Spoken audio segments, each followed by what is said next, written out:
Today, in the media conference with Lal Goel, which is brought to you by V4 News, Global TV, V4 Stream, Malnadu TV India, News Gaon Se, Samvad Sarokar News, Bharat Post News, Organ Donation India Foundation and Gyan. Our endeavor is to enlighten you with the current topic. And as you all know that India is going to celebrate its Independence Day next month, the coming month. So today our topic is Independent India, the way forward. But before I will go on main topic, I would like to inform you that today the country is observing Dr. APJ Abdul Kalam's death anniversary. According to Plato, a philosopher king is a ruler who possesses both a love of wisdom as well as intelligence, reliability, and a willingness to live a simple life. President Dr. APJ Abdul Kalam was the philosopher king of India. Dr. APJ Abdul Kalam, famously known as the Missile Man of India, was born on October 15, 1931 at Rameswaram in Tamil Nadu. On July 27, 2015, he collapsed and passed away due to a cardiac arrest while delivering a lecture at the Indian Institute of Management, Shillong. Media conference with Lal Goel pays its tribute to Bharat Ratna Dr. APJ Abdul Kalam on his 6th death anniversary. Now coming to the main topic, Independent India, the way forward. India gained independence on August 15, 1947. The colonial suppression by British came to an end, giving India the freedom to chart her own course of destiny. For India, this freedom was like a shining, glorious light at the end of a long, dark, gloomy tunnel that represented the combined suppression of Mughal and British rule for 317 and 200 years, respectively. We celebrate Independence Day to honor our freedom fighters and their sacrifices that have propelled us into the world's largest democracy. India will launch year-long celebrations from August 2021 to commemorate 75 years of independence with a slew of programs and projects to showcase development, governance, technology, reform, progress, and policy over the years. Chanakya, undoubtedly India's greatest political strategist, has defined state policy as, I quote, getting what has not been got, guarding it, developing it, and distributing it, unquote. Further, he defines politics as, I quote, a tool of state policy and foreign policy as the deployment of the fourfold policy of conciliation, donation, division, and punishment towards neighboring states that are the source of treaties and hostilities, unquote. Due to COVID, there is no doubt that economic challenges and betterment in the quality of life of its citizens for India will constitute a hurdle. But the greatest challenge is that of the mind.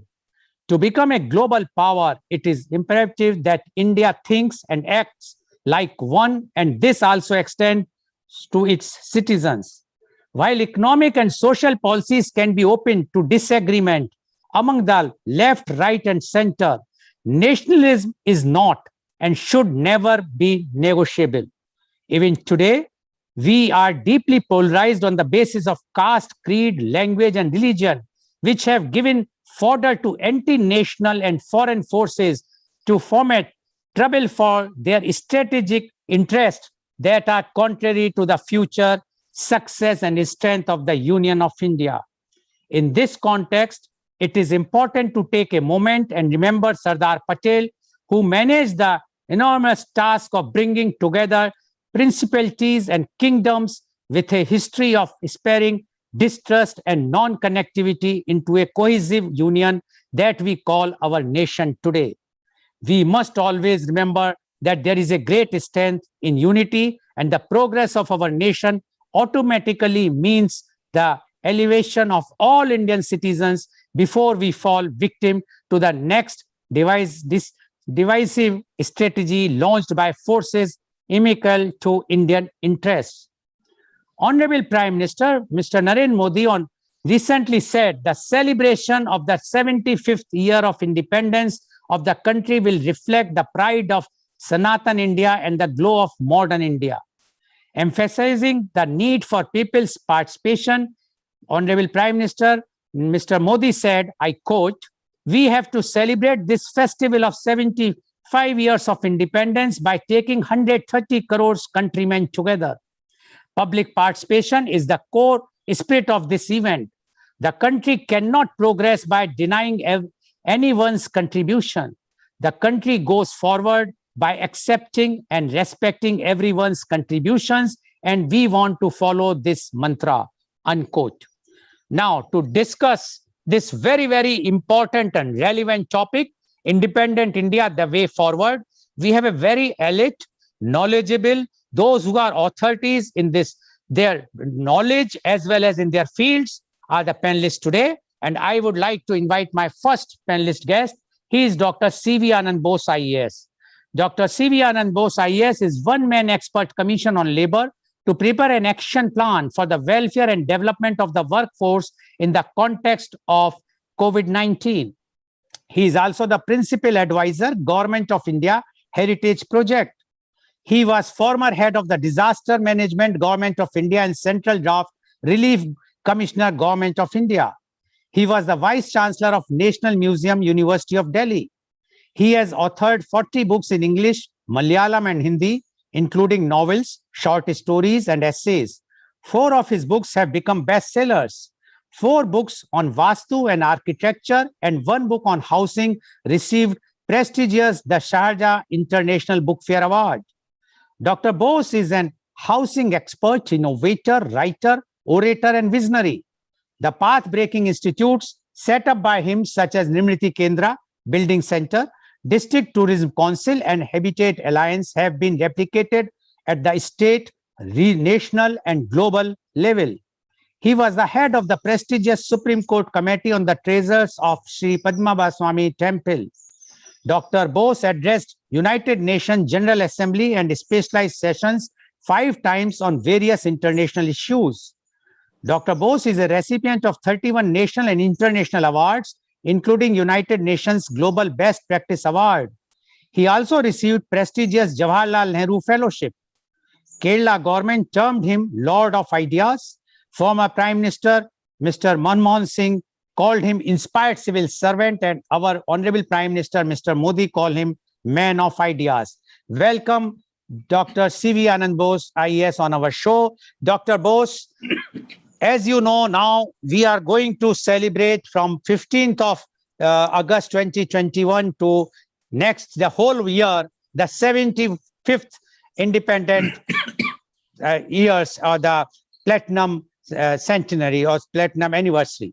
Now, in this, we would have to now go forward, because whatsoever happened, the way India was moving and the dream which was seen and which was supposed to be executed was by our Honorable Prime Minister of 5 trillion economy. But unfortunately, for last 1.5 years, when this COVID pandemic has come, and that's why everything has gone haywire. Now, again, it is coming on track slowly and slowly, but there is long miles to go. We would like to know your views on the independent India, the way forward. Dr. C.V. Anand Bose, IAS, please. Thank you, Mr. Goel. India is ready. India is ready to play its destined role as the leader of the emerging new world. We have the resolve of 139 crores of people behind this. The great Indian resilience is now in the fore. As Vivekananda said, what prompts us into action when we celebrate the 75th anniversary of India's independence will be the thought: arise, awake, stop not till the goal is achieved. As Mahatma Gandhi said, we do not want a fallen or a prostrate India. We want an India which is ready to die so that humanity may live. First things first, India's greatest strength is the richest civilization of the world, and also the strongest and largest democracy. This nation has been built up by the will of the people. In the administrative philosophy, in the governance history, vision of India, Bahujan Hitaya, Bahujan Sukhaya is a watchword. A few years back, or maybe 2 centuries back, before the utilitarians spoke about the greatest good of the greatest number, John Stuart Mill and Jeremy Bentham, ages before that, millennia before that, we had a philosophy, Bahujan Hitaya, Bahujan Sukhaya. The people are at the center of administration. You quoted Chanakya. Chanakya also believed that it is the people who decide the destinies of a nation. It is said, not gold, but only men can make a people great and strong. That is what precisely underlines the philosophy of the Indian Constitution. We, the people of India, gave to ourselves this Constitution. Therefore, it is we, the people, who decide who should be the dispensers of India's destiny. As a Canadian statesman, elder statesman, Prime Minister said, it is easy to frame a constitution, but difficult to make it work. India also has encountered many such difficulties in the course of its constitutional history.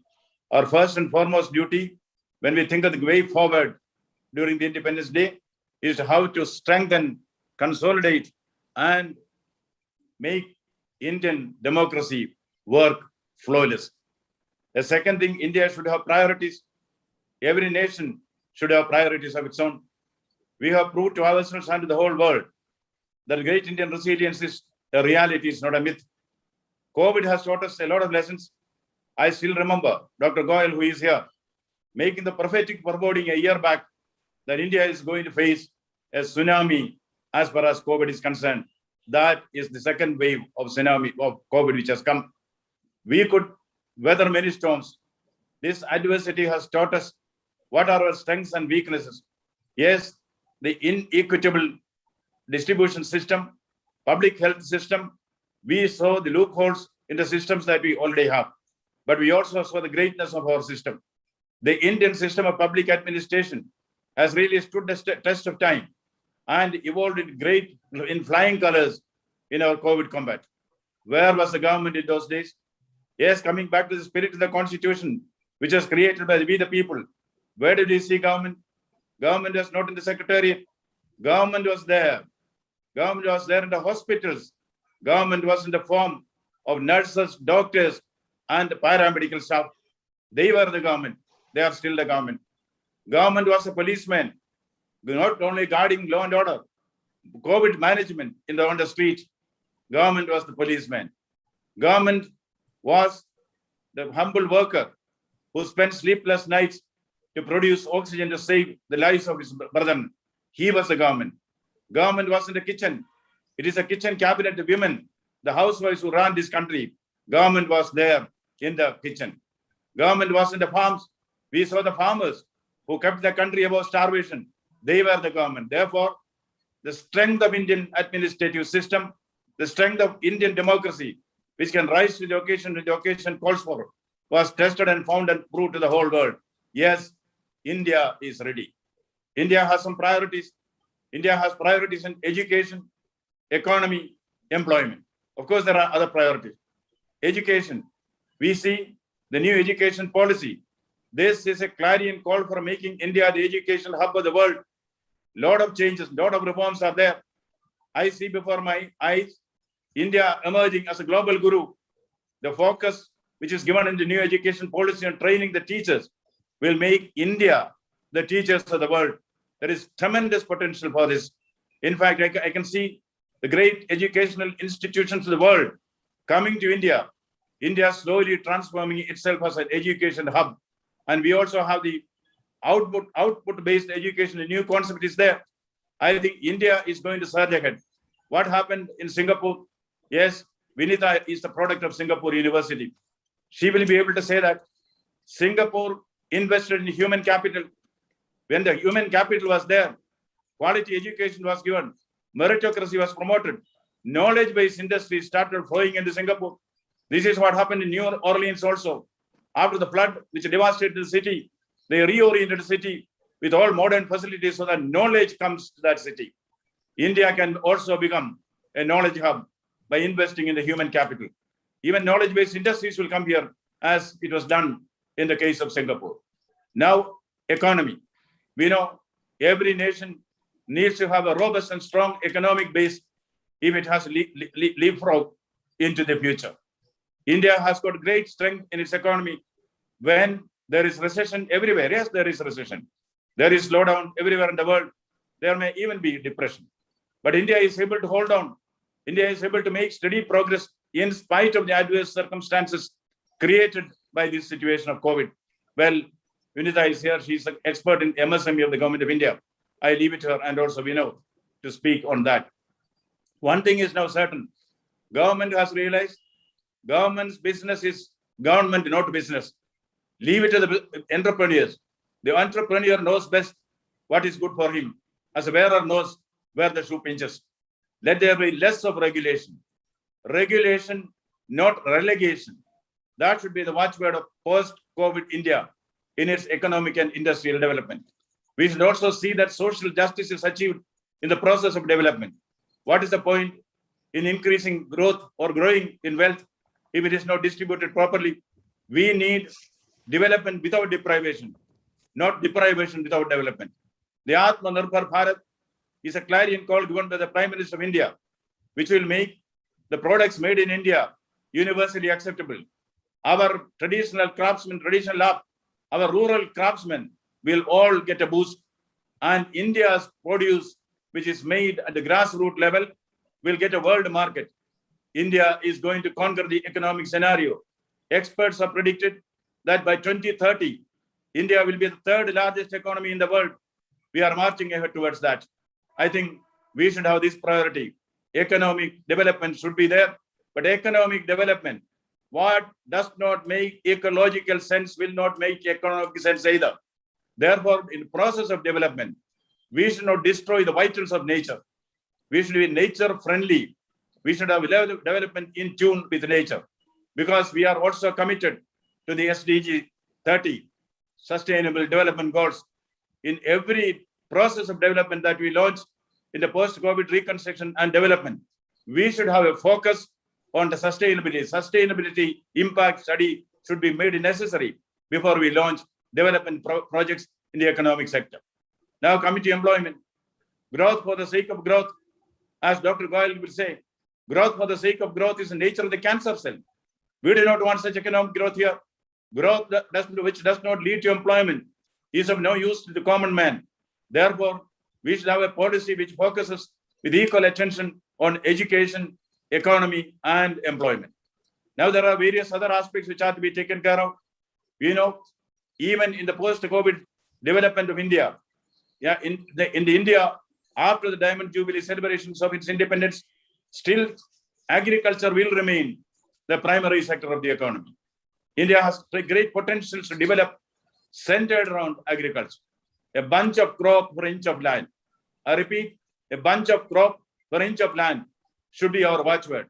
Our agricultural production is slated to double by 2022. We should be able to repeat or replicate or even improve upon the proven track record of a small country like Netherlands.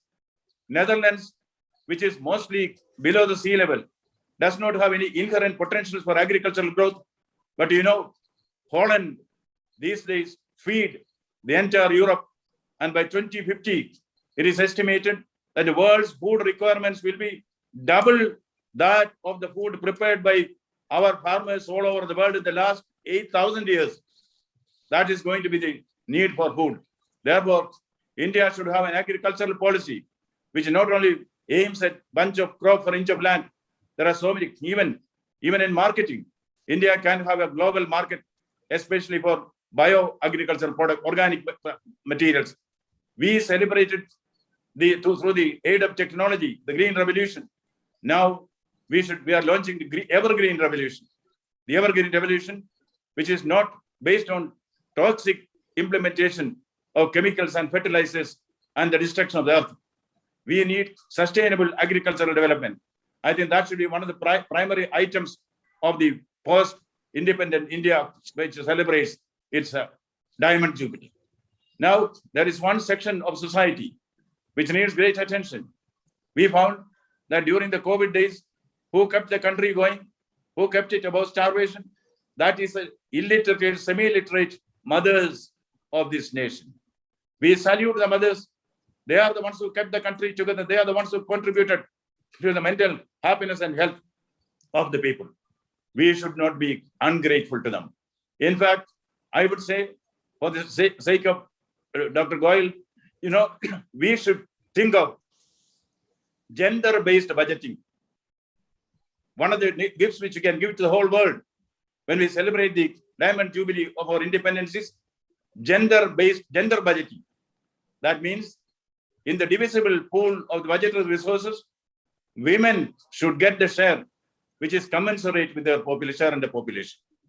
A very remarkable revolutionary change it is going to be, which will make Indian women, in fact, powerful, empowered in every way. And also, I would suggest we should have a legislation of giving notional wages for the domestic work done by the women. That is never quantified, never respected. A woman works for more than 14 hours in the house. You give her a notional wage of at least 50 rupees per hour. When she reaches 60, you would find that she would have crossed 1 crore of rupees.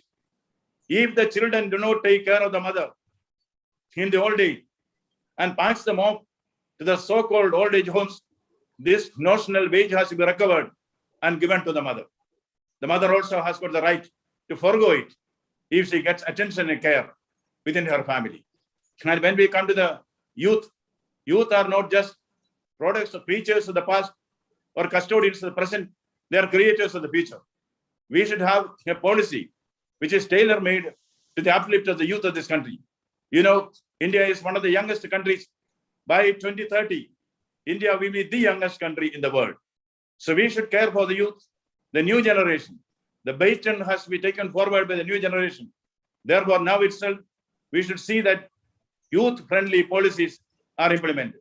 I would even go to the extent of saying that in 10 years' time, India should see that India has got a prime minister who is less than 40. That should, and preferably a woman.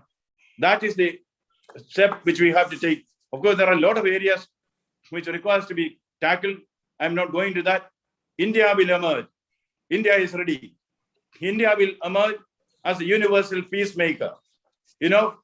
Institutions like the United Nations Organization, institutions like the WHO, they have failed miserably when the pandemic struck. India has to step in and play its role as an interlocutory to establish peace and harmony in the world. This does not mean that India is going to yield to those countries which have got belligerent intentions on India. Post-Diamond Jubilee India should be firm beneath its gentleness and gentle beneath its firmness. I see before me India rising like a giant from the sleep and shaking its invincible law. Arnold Toynbee is on record. The chapter which had a European beginning should have an Indian ending. If this world is to survive, it should go the Indian way. The Indian way is going to be the global way. So the basic important thing is come together, keep together, work together. India should believe in the basic principle of India first. One India, my country, great and strong. Nationalism does not mean. Nationalism means being proud of what the nation does, not whatever it does. Therefore, in the largest democracy, which is emerging as the strongest democracy, we should have the right to dissent. And we should all hold hands. And every Indian should feel, I belong not to the east or the west or the north or the south. I belong to the whole of India, and the whole of India belongs to me. Therefore, India's future is one which is rooted in its nationalism, national pride, and which reaches out to the whole globe. The world is looking at us. The world is looking at us why we are hesitant to robe, why we are hesitant to wear the mantle of the universal peacemaker. I think India will be known in the coming century as the peacemaker of the world, and also the most developed democracy, along with becoming an economic superpower. Thank you. Thank you very much, Dr. C.V. Anand Bose, for giving your views, very, very strong, straight, forthright, and clear views about the independent India, the way ahead. And I will just highlight one or two points because he has given everything very clearly. But one point which he has made very, very clearly about the reimbursing the work which has been done by the Indian women. And according to Dr. C.V. Anand Bose, they are working relentlessly whole life without getting anything. According to him, we must fix a amount at least 50 rupees per hour, and that amount should be clubbed. And after her retirement, or once she is old enough, after the age of 60, the amount should be recovered if the children of the family are not ready to keep her or mistreat her, then that amount should be recovered from the children and to be given to her. According to Dr. C.V. Anand Bose, it will be about 1 crore rupees, the way she works the whole life. And second point, he has mentioned about this, that the country is going ahead, that the country is full of zeal. Country has taken a bold step. Even during the COVID time, you will find the government everywhere, whether it's as a health workers, nurses, doctors, policemen, even the homemakers, all are working. It is not one man show. It was the entire country was working. The entire government was there. So he says that type of culture we have. And this is, if we will have this culture, if we will consider nation first, then there is no issue that India is going to be the global leader. He has also mentioned about the new education policy or National Education Policy 2020. He says with the implementation of this the policy, definitely the future of education in India is going to be a very, very bright, and the students who are going to avail this, which they are going to avail, will be definitely get the far more knowledge what they were getting earlier. And he also mentioned that India believes in sustainable development, and that's why India is committed to that. And whenever the new constructions are taking place, the India government is taking consideration that no harm to the environment. He also mentioned he remembered about one media conference with Lal Goel about a year back, when he and Dr. Raman Goel both were in the same panel. And at that time, Dr. Raman Goel mentioned that if we will not take steps, if the public will not behave properly with full whatsoever the COVID requirements are there, then the tsunami will come. And he says that we have seen the tsunami. But in spite of that, India has come out victorious. India is emerging victorious in spite of that. And he also mentioned about Miss Vinita, that because she studied in Singapore, she knows how the Singapore government is investing in the human resource. He says that because she is now in the policy, the government of India with the Department of MSMEs, so the government is in that way is investing lots of things in the human resource. So Dr. C.V. Anand Bose is 100% sure. And one word he has mentioned, which I would definitely like to highlight: evergreen revolution. It's not evergreen revolution or the green revolution. He says not only the green revolution, which he says, which we require today. And that is what is happening. And he is very confident that India is going to be the global leader, is already, but is going to be the global leader in coming years. If only thing is that we all should not think that we are from east, west, north, south. We all are first Indians. Then we will think about our place where we are staying. Thank you very much, Dr. C.V. Anand Bose, for giving your views very strongly. I'm sure our viewers who are watching got a clear roadmap how the government is planning to move ahead in all the spheres. Now I would like to invite my next panelist guest, and he's Dr. Raman Goel. Dr. Raman Goel is FRCSMS, is the Director of Center of Excellence in Bariatrics and Metabolic Surgery, He is the member of a Specialists Board, National Board of Examination, Government of India. He is a leading bariatric surgeon from Mumbai. He was president of national associations in past. He was recently conferred the FRCS by Royal College of Surgeons, Edinburgh. He has published many research articles and book chapters and is editor of scientific journals. During COVID times, he helped formulate national and state level COVID guidelines. He conducted COVID training programs for doctors across the country.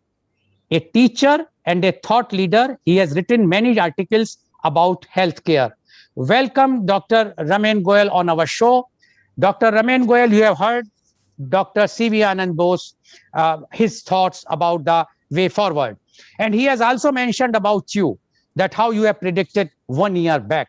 But now we have already seen the COVID phase 1, wave 2 has already been almost passed.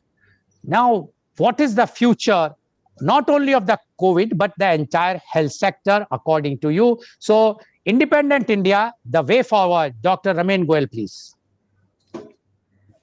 Good morning.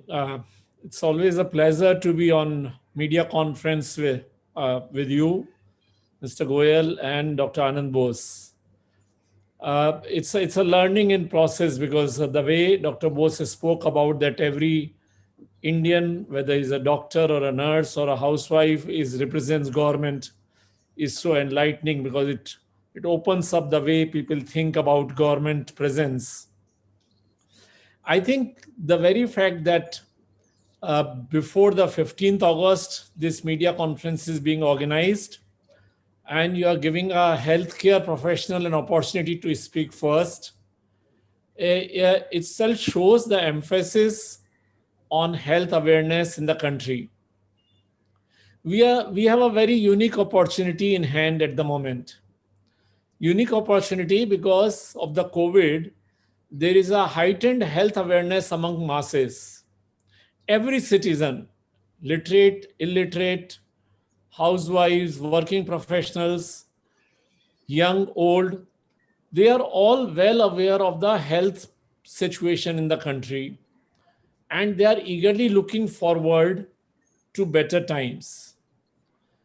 There is also understanding of necessity of having better healthcare.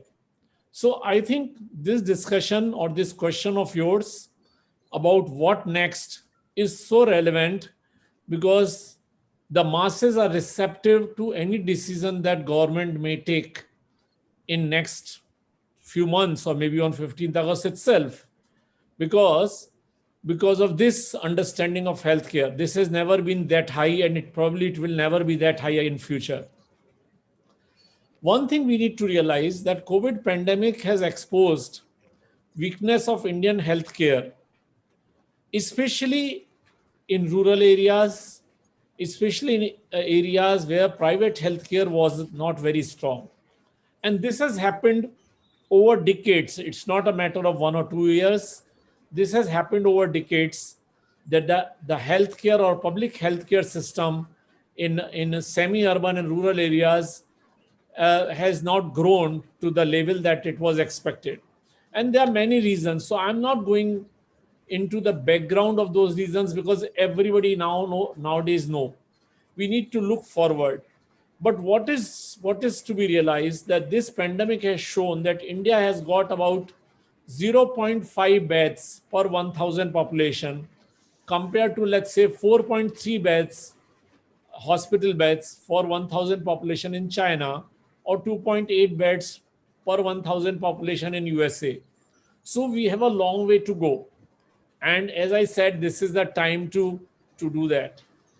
And then, as Dr. Bose rightly mentioned, government should get out of the business of running things. Government should be there to govern, to create systems, and let the entrepreneurial skills of individuals take over. I think in healthcare, we have a very unique opportunity, because private healthcare is the major provider of healthcare in the country. So already they have been exposed, or they have developed the system. The private healthcare system has been developed by individuals and by corporates. We just need to support that. so that they are available in different parts of the country. So I think at the moment, healthcare has these issues: a issue of access to healthcare, issues of affordability of healthcare. So we know that we have a large population which is below poverty line or lower middle class, which cannot afford a private healthcare of the quality that they should be getting. Then we should be looking at quality of healthcare, medical tourism, which is also so important within the country and internationally, and then preventive healthcare. Now, all these are terms that people understand, and it's very easy to implement them now because people will easily accept that. So when I say government should get out of running businesses, government should also, in my opinion, get out of managing healthcare on day-to-day basis. So the primary health centers, the tertiary healthcare centers, hospitals, the government should graduate. There was a time after independence when they were required because the private healthcare was not ready. But now, at a time when the private healthcare has evolved substantially, to improve access, the government should provide, it should be incentive based, should provide incentives to doctors, to healthcare corporates, in terms of providing land, in terms of providing tax exemptions on equipment, on income, in terms of providing education opportunities to their children.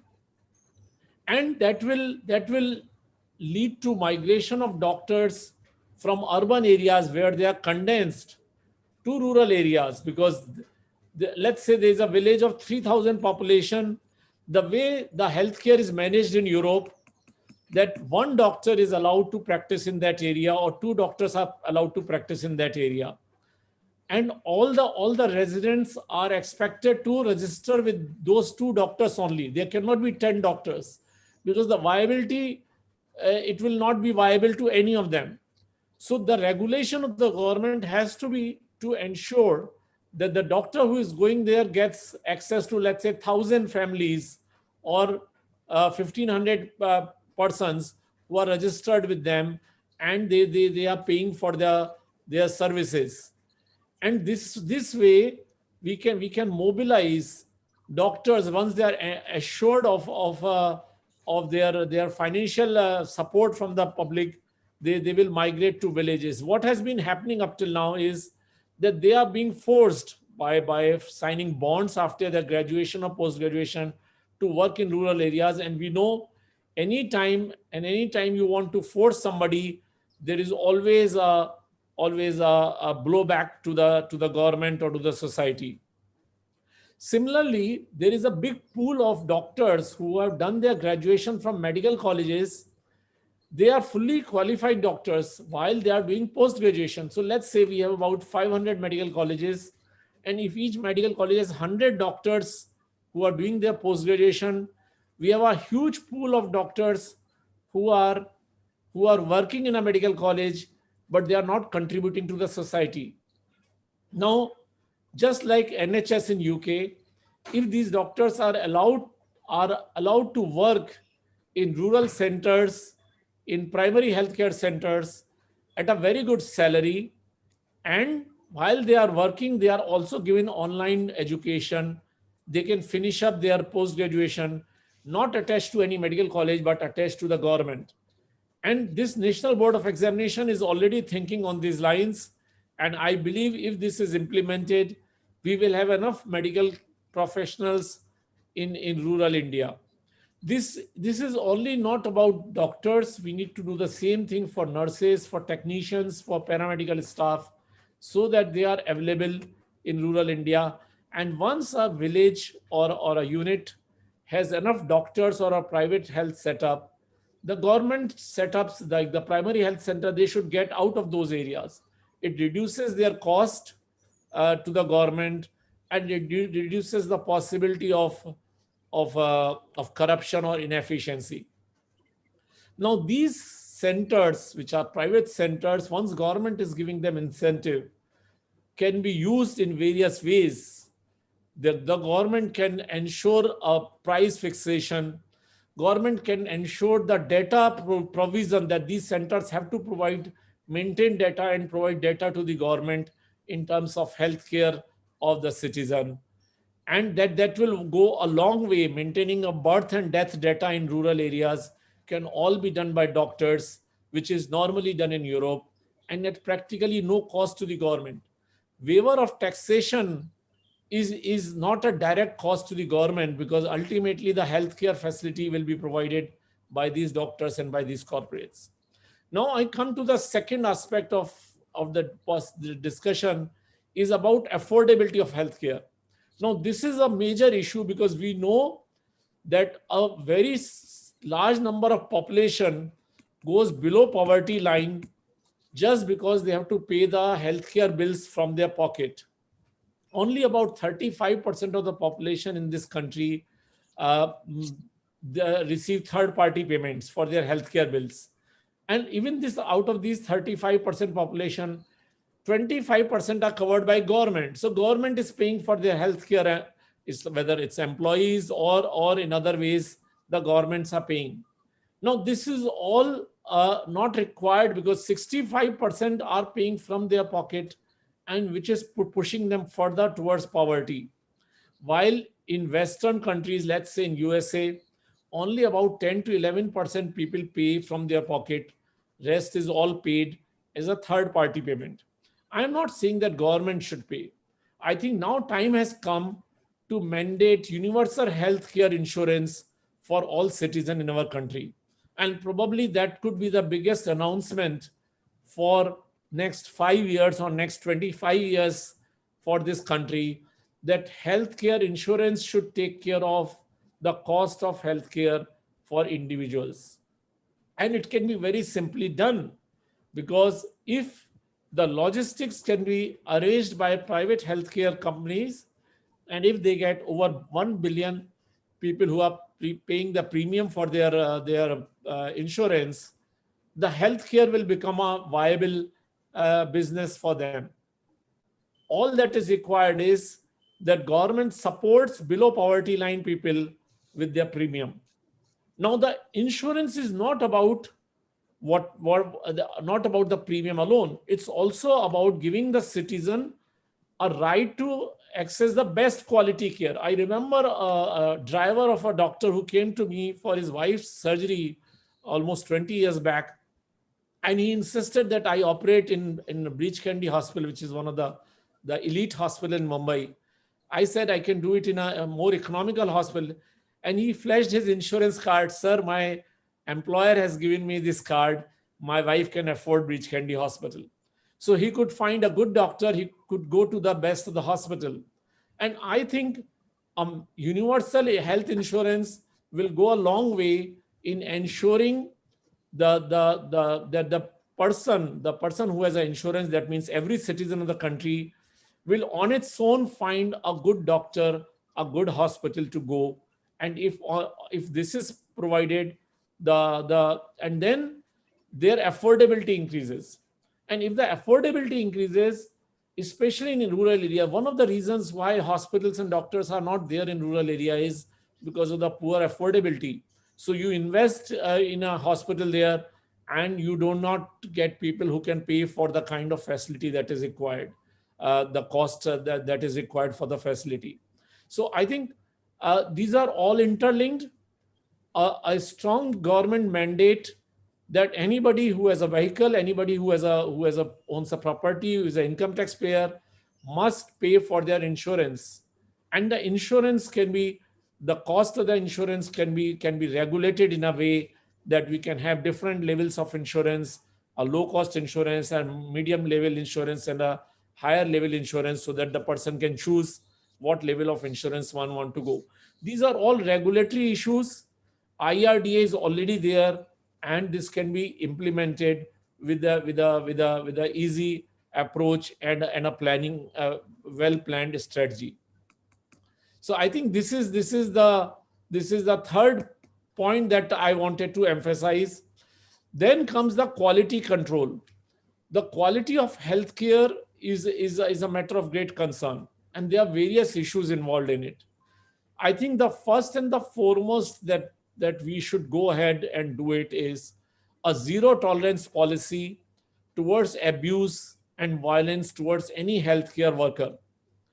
In UK, in United Kingdom, if any patient or the relative even raises his voice against the doctor, the hospital can discharge him immediately and has a right to refuse him health care, irrespective of the severity of disease. And the government comes very heavily down on that person. I think in India now time has come through central ordinance or a law that zero tolerance policy should be there, irrespective of the reason. Even if there is a mismanagement or negligence, we nobody can have a right to misbehave with a doctor. On the other side, at the same time, we should provide the patients easy access to remedial measures about negligence or so on one side we should provide them easy access to remedy, and on other side we must have a zero tolerance policy, and then quality care must be ensured. So we should have a central protocol, a treatment protocol. I'm aware everybody knows that health is a state subject, but a central treatment protocol, just like NICE guidelines in UK, must be implemented the way we did it during the COVID times. That this is the treatment protocol for tuberculosis, this is a treatment protocol for diabetes, and every doctor in the country is going to follow that unless it is changed by a central body. So I think these are the various issues. I am aware that there is a lot of medical tourism happening within the country and from outside. So the hospitals which are working in larger cities, the medical tourism must be facilitated by easier policies, and there are various ways of doing it, and we can probably discuss it in another panel of yours. And the last 2 minutes, it's about preventive medicine. I think the government has biggest role to play in preventing medicines, and that is where vaccination comes, that is where care of women and children come, that is where the emphasis on early approach towards treatment comes. So there are various studies which shows that people who have symptoms of tuberculosis take about 4 months to approach a doctor for treatment. People who have a breast lump, women who have breast lump, take few months to go to a doctor. Now, these are the areas where government with its communication possibilities can make a substantial change. And if people are able to afford treatment, now why they come late for treatment is because they cannot afford. They believe if they will wait, probably this symptom will disappear.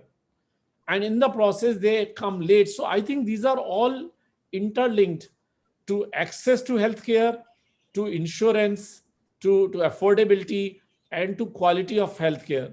And this can all be done by having a central team, a team of visionaries, thought leaders who can work outside the health ministry to plan what can be done in next 1 year to take India's healthcare at a different level. I think COVID had been it has been unfortunate for the citizen, but I think it has been a learning experience for all of us. And thank you very much once again for inviting me here. And I'll be very happy to answer any questions that you have. Thank you very much, Dr. Raman Goel, for giving such a detailed your thinking or the thoughts about the healthcare in future, past, and the future. Basically, the future, how the healthcare roadmap should be, or the way ahead in the field of the healthcare. But I would like to highlight only 1 or 2 points. One, he says the affordability, because today the question in COVID times, we have seen how the people were crying in the small cities where the charges are more. Similarly, about the quality of the services, that is a very, very important thing. But what he says is that the government should come out from this business at all. And as Dr. C.V. Anand Bose also said, the government is not there to run the business. So if the healthcare will be given with incentives, what Dr. Goel has mentioned, or with some other ideas which has come out. But the main thing what he says is that we must provide the insurance to all, and he used the word universal insurance healthcare. If we have a universal healthcare insurance, definitely nobody will have that problem which we have faced in first two waves. And this is something, even if the government to take a decision now, it can avoid even the third wave, because today, as Dr. Goel said, that the patients are going to the doctor quite late, and then the severity occurs. But if the patient reach in time, then the patient can be treated and cured in time. So the mortality rates can go down drastically in all the fields. And that's why, according to him, the way ahead is government should come out from the healthcare business by giving the protection, by giving the incentives, by giving all types of coverage to the private players, doctors, nurses, and healthcare workers, which we have seen how dedicatedly they have worked during the COVID. So we must rely on them. We must have faith, should have faith on them. And he says the government, if the government will pay the premium for the BPL, which is very easily identified, and zero tolerance, only thing is those who are not below BPL, they should pay a very nominal premium. So once that premium will be paid, then everyone is covered. Like we have seen in USA, Obamacare, or in UK, the NHS is there. So everywhere is totally free. So there is no tension in India that if anybody will be sick, what is going to happen. Thank you very much, Dr. Goel. There are lots of things we could ask, but time permits, time is limited. But whatsoever thoughts you have given, I'm sure the thoughts will definitely be considered, and we will see to it that it should reach to the government, so the government can consider if whatsoever the thoughts they think that is good to be implemented. Thank you very much, Dr. Goel, once again. Now I would like to invite my next panelist guest, and she is Miss Vinita Hariharan. Miss Vinita Hariharan is the Chief of Programs, Ministry of MSME, Government of India. Miss Vinita has had an illustrious academic journey and an exemplary professional and public life. An alumnus of the prestigious School of Planning and Architecture, New Delhi, she worked for a decade in leading private and public sectors of the country. At this juncture, driven by the aim of donning the head of a decision maker from the implementer, she pursued her mid-career master's in public administration from the Lee Kuan Yew School of Public Policy, National University of Singapore, on a scholarship from the Singapore government. This proved to be a game changer as she gained wide international perspective in policy making. Post this, she has been with various multilateral and bilateral agencies with the Government of India, where she designed national policies and led the implementation of several flagship programs of Government of India in the domains of rural, urban, and livelihoods. Pradhan Mantri Awas Yojana, Shyama Prasad Mukherjee Urban Mission, formalization of micro enterprises being some of the key flagship programs designed by her. She is currently with the Ministry of MSME as Chief of Programs, handling externally aided missions.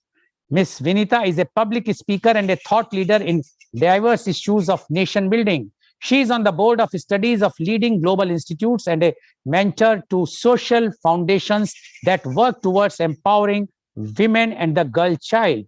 Ms. Vinita was recently given the Women of Excellence Award from the Indian Achievers Forum for her outstanding contributions to the field despite all hurdles. Welcome, Ms. Vinita, on our show. Ms. Vinita Hariharan, you have heard earlier panelists, Dr. C.V. Anand Bose, IES, as well as Dr. Ramin Goel.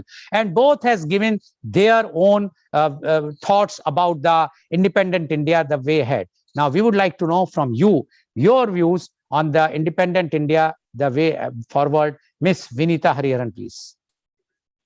Thank you, Lal Goelji, for inviting me as a panelist amidst these very esteemed speakers. And it's indeed a privilege to share the panel with Dr. C.V. Anand Bose, stalwarts like Dr. C.V. Anand Bose and Dr. Raman Goel. To begin with my thoughts on independent India at 75, it is a proud moment for us as we stand tall as a nation with all the potential and promise to become a super economy. And we also witness a resurgent and vibrant India emerging under a very strong and stable governance with promises and roadmaps laid on key pillars of governance, infrastructure, and the economy. So today, my focus would be on these three pillars as to how much we have gone ahead and how much more is left to go, because we should not just rest on our laurels, but we need to see the road ahead as well. So on the pillars, the first pillar of governance, when we talk of governance, we talk of our local self bodies. That comes to the picture at the very first instance of governance, because that is the strongest tier, third tier of governance in our country. And today, when we talk of local self-government, we have more than 250,000 gram panchayats and about 10,000 and odd urban local bodies.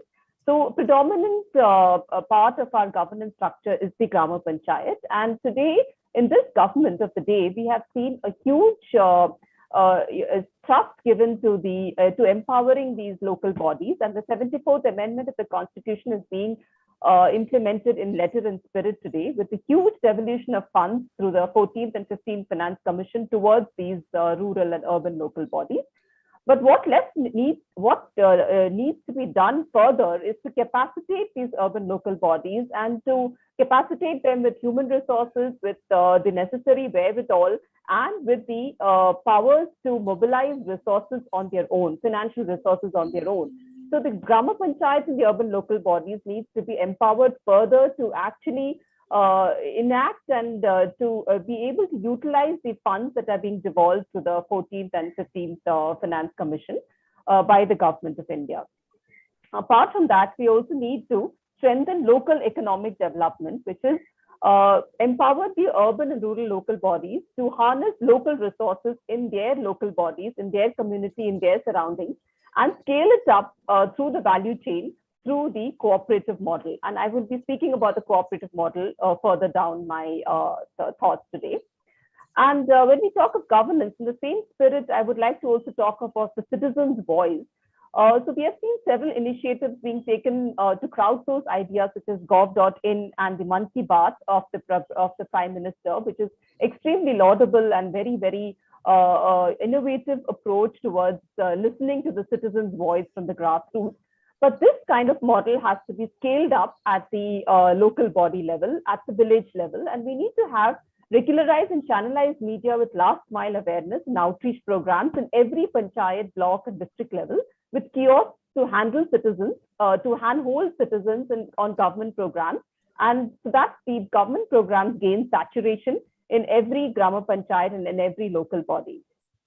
On infrastructure, we see hope for a new India where every family will have a roof over one's head, access to safe drinking water, sanitation, and affordable healthcare, digital and economic opportunities. Our roads would lead us safely to our villages and also takes us across the borders.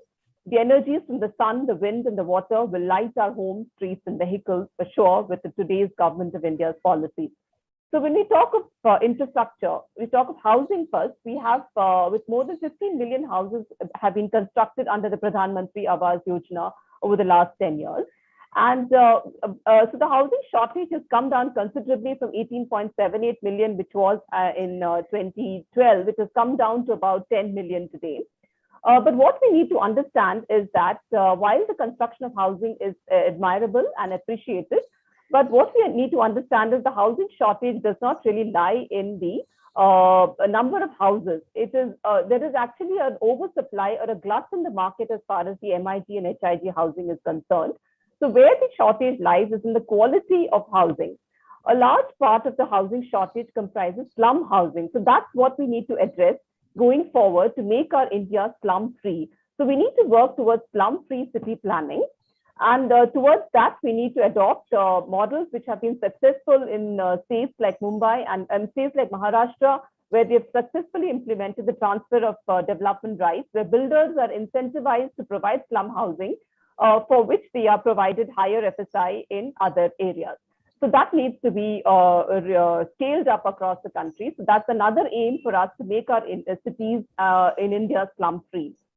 Then when we come to water, in spite of being water rich, with having more than 4% of the world's water resources in India, we are still falling below the per capita requirement of, we just have 1,700 cubic meters of water availability per capita, which is below international norms.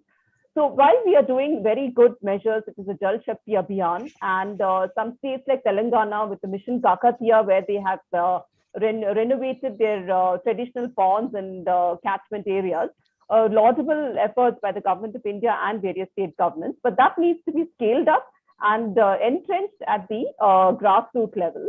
So we need to have practices like rainwater harvesting being made mandatory through the building bylaws in every urban and rural local body.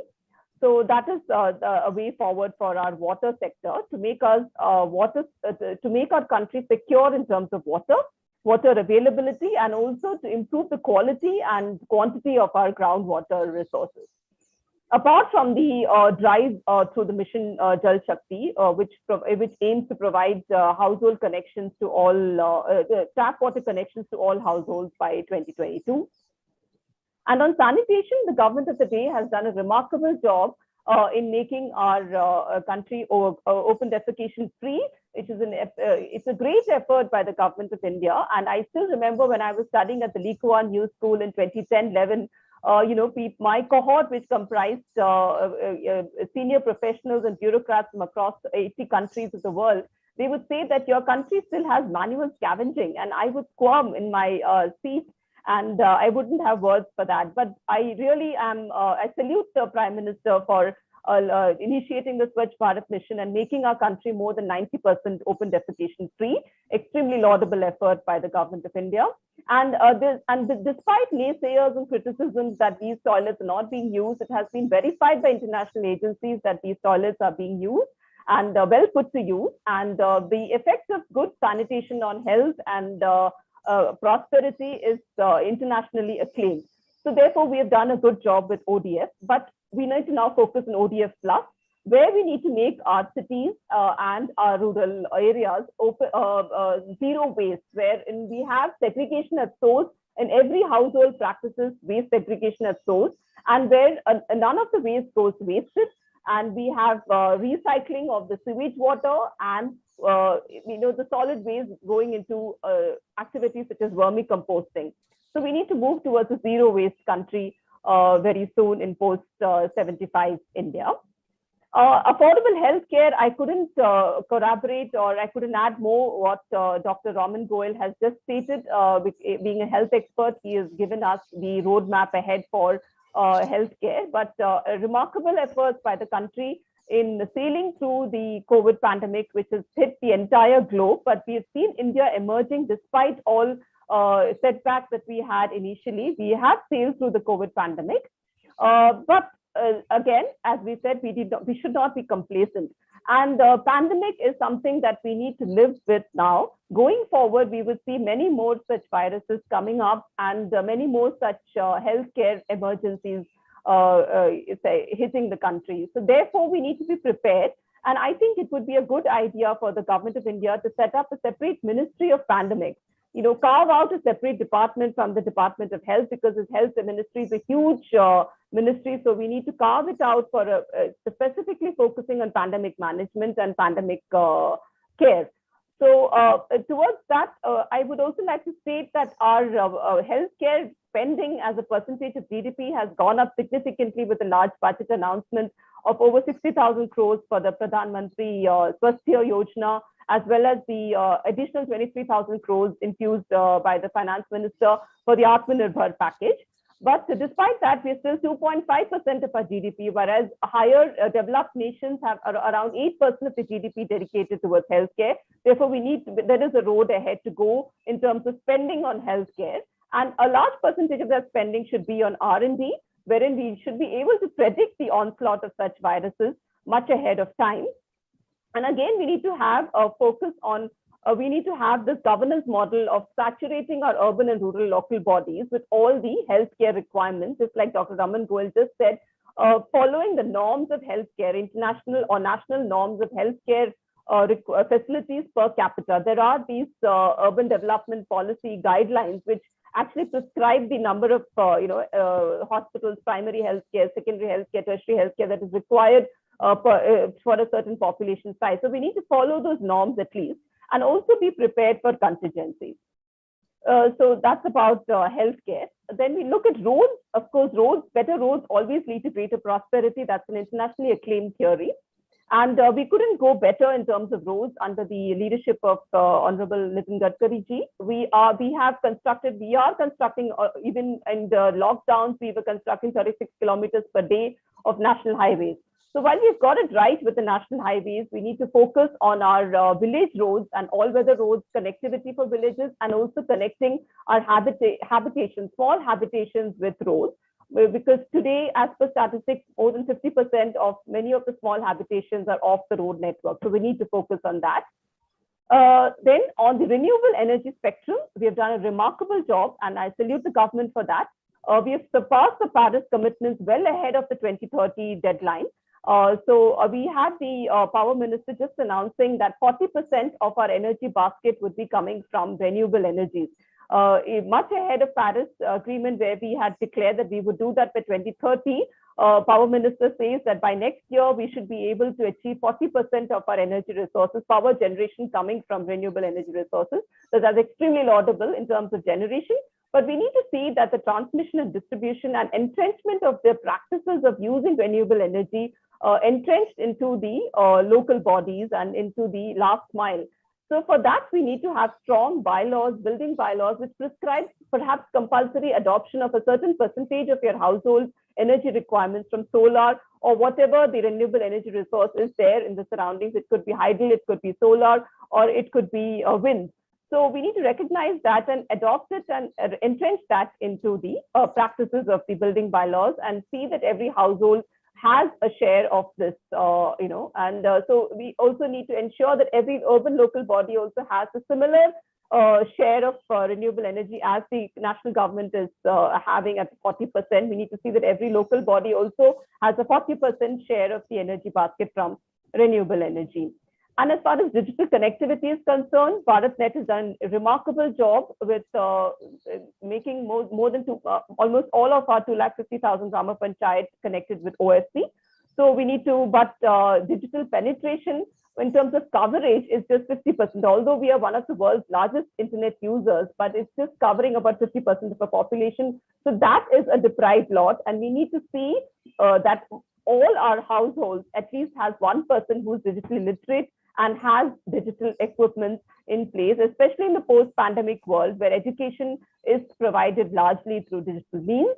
And in my foundation that I have launched recently, Sankasa Foundation, I have actually mobilized resources to provide help to COVID-affected families. But most of the requirements that are coming post-COVID from my home state of Kerala is for digital resources. The students don't have tabs, or they don't have digital equipment to study. So most of my resources funds are going towards provision of digital resources for studying. So the government of the day should see that they collaborate with private sector players to ensure that every household has digital equipment in place for education as well as other purposes. And in terms of prosperity, we see hope for a new India where the enterprise will win and our resources will be harnessed and reached. And every Gram and Nagar Panchayat district, and so the state, will contribute significantly to the GDP and the exports of the nation.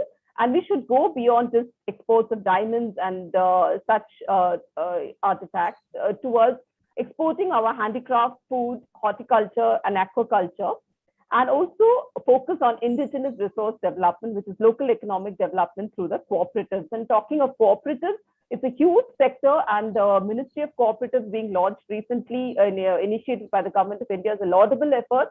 And through that, we would see a lot of effort and trust and budgetary allocation being provided to multi-state cooperatives. So which is an extremely good effort, because the cooperative movement is now focused in just 5 or 6 states, Maharashtra, Gujarat, Kerala, etc. So, but still it contributes to a large percentage of our economy, and a large percentage of agriculture credit, more than 50%, comes from the cooperative sector. Therefore, all other states should also get access to the cooperative movement. It should be brought under the cooperative umbrella, because cooperatives can play a very innovative role in understanding the needs of the last mile beneficiary, and also providing credit in a way that the outreach and the spread of the funding is much larger than what banks could do with their limited capabilities and with their restrictions with the KYC norms.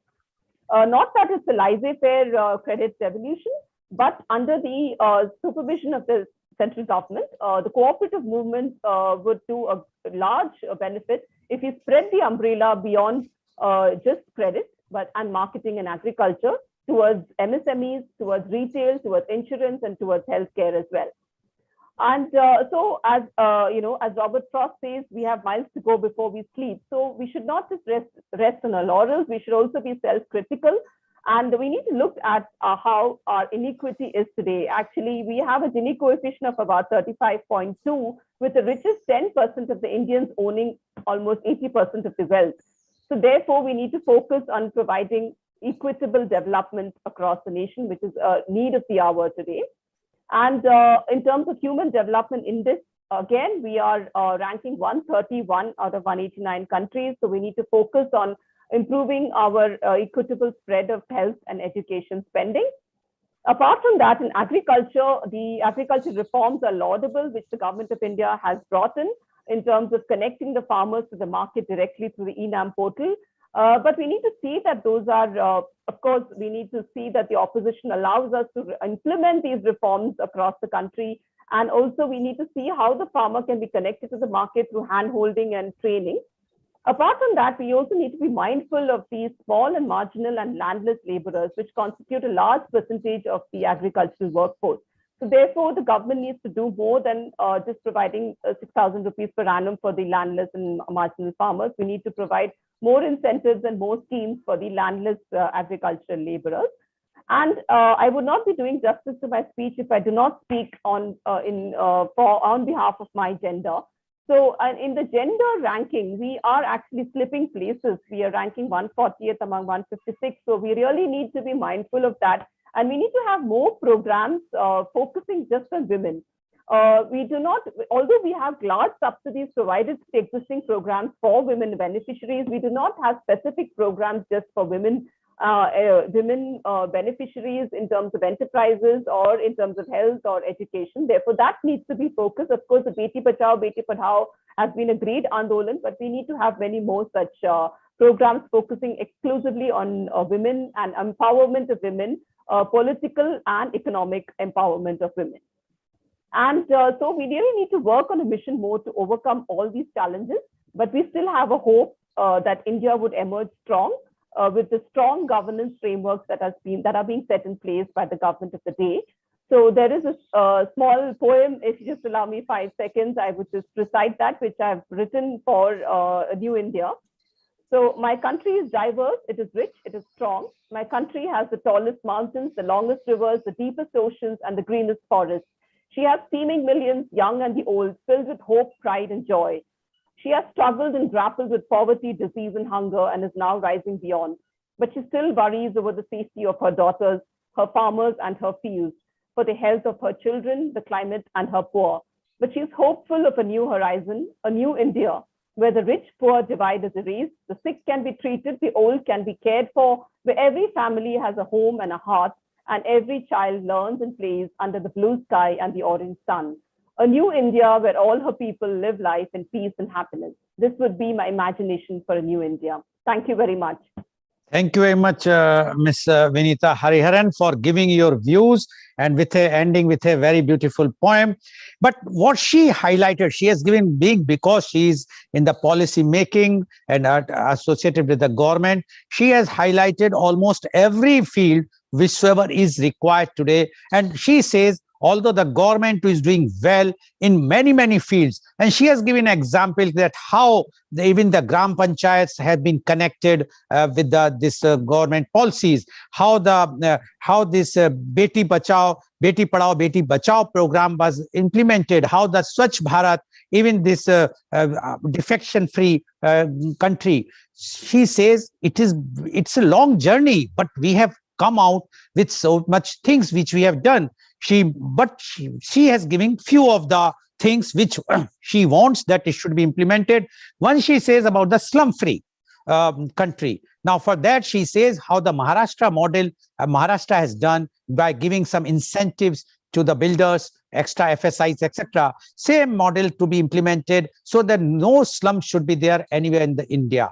She also mentioned about the rainwater harvesting, and she has talked about the Telangana model. So she says that states are doing, but only thing is it should be implemented across the country. So she is of that, and she mentioned about the zero waste. That has to be a thing which we must see to it, that we must keep a zero waste policy. She emphasized one thing which I would like to highlight. She says there should be a separate ministry for pandemic. She says, although whatsoever Dr. Ramin Goel has mentioned, that is there, but we must have a separate ministry for the pandemic, so that these types of pandemic, whenever they comes, it should not be under the same bureaucratic setup, because the health ministry is having so much work. So it should be exclusive ministry for the pandemic. And she says that the GDP expenditure of the healthcare is about 2.5. It should increase because the developed countries having about approximately 8% of the thing. She says we are committed for the sustainable development, and we have even crossed the limit whatsoever is fixed for the Paris conventions or the Paris commitment what the government has given. And she also mentioned about the digital India, how the digital India is taking place, and how we are connecting the everywhere about the, but it's still long way. And she says all the problem because of the pandemic, everyone requires at least one device and the proper interconnections. She says their government is trying, but it's still long way. And she suggested the private entrepreneurs and the government should come together and see to it should be given to everyone. And she mentioned about the cooperatives things, and where she says that this cooperative movement, which is very successful in 4 or 5 states like Maharashtra, Gujarat, etc., and even Kerala, but it should be implemented the entire country. So she has completed almost. And one more point she has mentioned about the landless agriculturists. She says that 6,000 rupees is less. It should be increased at least for them. And in the last, she wanted to talk about the women, and she says the women empowerment is taking place, but still it is not that much. It should be exclusively policy, should be exclusively for the women, so that their development is required. And she has quoted the famous Robert Frost poem, "The woods are lovely, dark and deep, and I have promised to keep, and miles to go before I sleep, and miles to go before I sleep." But she says that's only possible if we all come together. Although government of the day is doing lots of works, but still we have to go. Thank you very much, Ms. Vinita Hariharan, for giving your views. Now I would like to ask Dr. Ramin Goel. Dr. Ramin Goel, you have mentioned many things about your roadmap.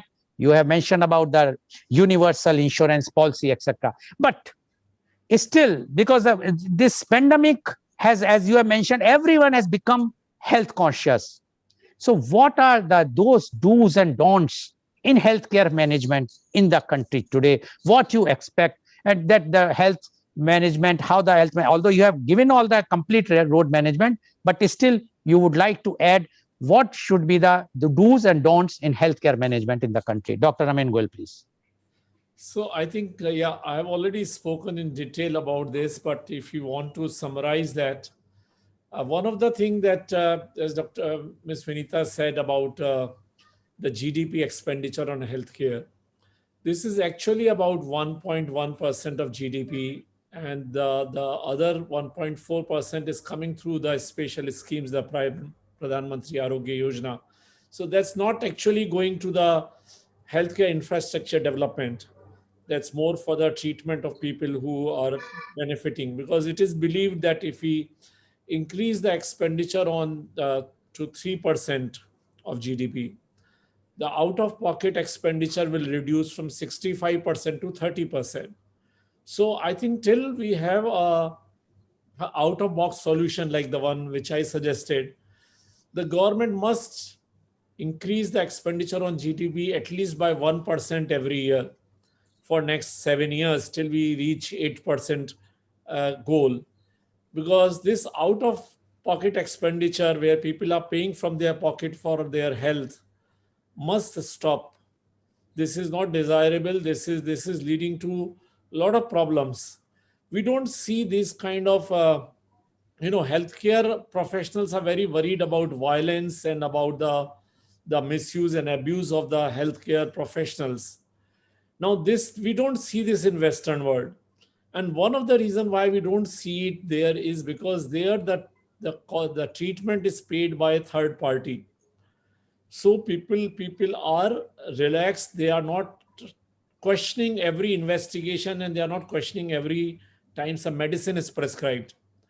In India, these questioning and doubts are raised primarily because they are paying from their pocket, and they want to justify, want to make sure that everything, every rupee that they are spending is justified. So I think the whole thing is one big policy waiting for one big policy decision. We need to ensure that people who are providing this care are safe, and in process they provide safe health care.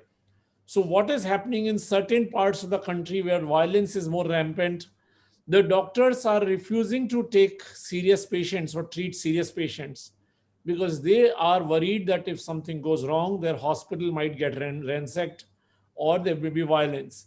So the healthcare has to be treated like a infrastructure project. And then second thing that is of concern is that all this funding is entangled in bureaucratic setup.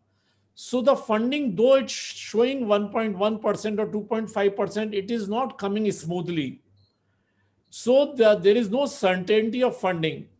Why we cannot have a financial foreclosure? The way a highway is built, the way a metro line is built, there is a financial foreclosure for that. Same way, there should be a financial foreclosure for healthcare infrastructure.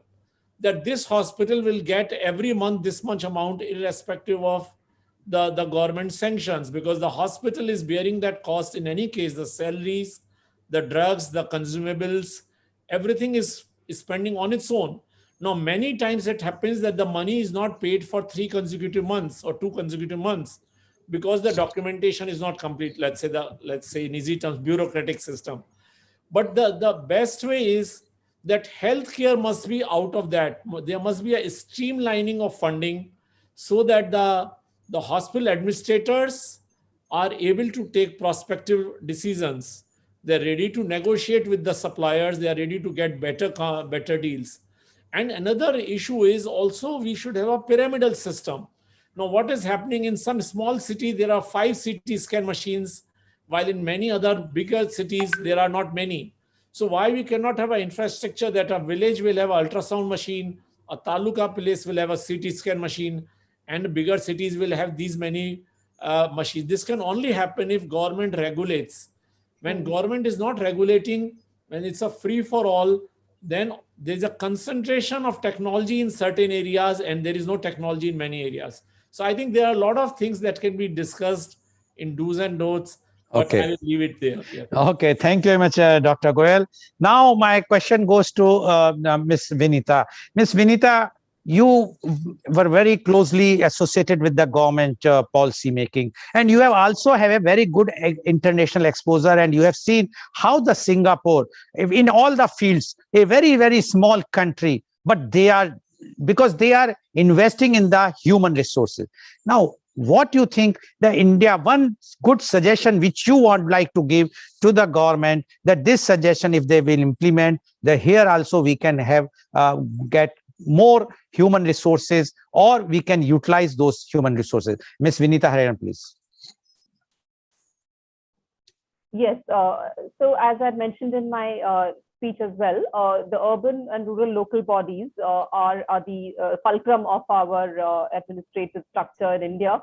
So we really need to capacitate them. When you talk of human resources, they are the most in need of human resources, trained human resources, professionals to be deputed to these urban and rural local bodies to execute the last mile leg, so to speak, of the government programs. Which is Dr. Raman Goel just mentioned about the bureaucracy.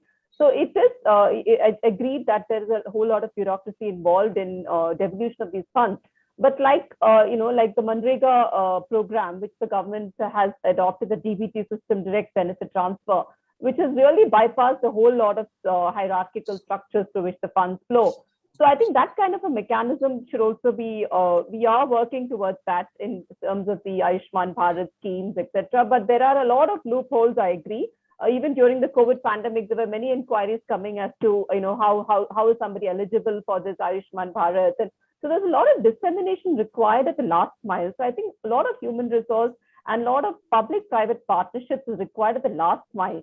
So if I take the example of the passport seva kendras, for example, in my state of Kerala, the passport kendras have become so very efficient because the government, of course, has the overall supervision, but the Tata consultancy services have come into play and they are doing a remarkable job of the passports. And I had gone to renew my passport, and it was like a super experience like I had in Singapore, in the passport service. I was so happy. So I think those kind of models have to be replicated in all dimensions of the policy and program. Okay. Thank you very much, Ms. Vinita Haran. So viewers, you have seen how the views expressed by the experts, they are of the view, the government, because after all, we are going to have 75 years, the Platinum Jubilee soon, but it's not the easy thing, what we got at the time of independence and how much we have come in the past. And we are growing. It's a evolving, it's a dynamic democracy. But the way ahead, the way forward is there. Lots of good suggestions have come today. I am sure these types of suggestions, if this will reach to the government, which they will reach, because the advantage of this particular government is they are very receptive. They listen the good suggestions, and that's why our media conference with Lal Goel can proudly say that more than 8 suggestions which were given by the panelists on our platform were accepted by our government and the Honorable Prime Minister. Thank you very much to you all. Today's program has been live telecasted by V4 News, Global TV, V4 Stream, Malnadu TV India, News Gaon se, Samvad Sarokar News, Bharat Post News, as well as was shown live on Facebook and YouTube. And our endeavor in our evening program is to introduce you, rather he or she will be giving their own views or their own autobiography by way of from the childhood till the present time, because they have reached on a height. They have achieved. They are achievers. And today is my program of Kal Aaj aur Kal Lal Goel ke Sang. The chief guest is Mr. Suresh V. Chaturvedi. He is the group chairman, Overseas Infrastructure Alliance India Private Limited, Mumbai. And he is going to narrate his own life story, that how he has started and how he has become so big and so many achievements with him. So please tune in today for Kal Aaj aur Kal Lal Goel ke Sang at 4:30 p.m. Thank you very much, Dr. C.V. Anand Bose. Thank you very much, Dr. Ramen Goel. Thank you very much, Ms. Vinita Hariharan, for giving and enlightening so much things which really India requires for the way forward. And thank you all the viewers for listening and viewing our program. Thank you very much.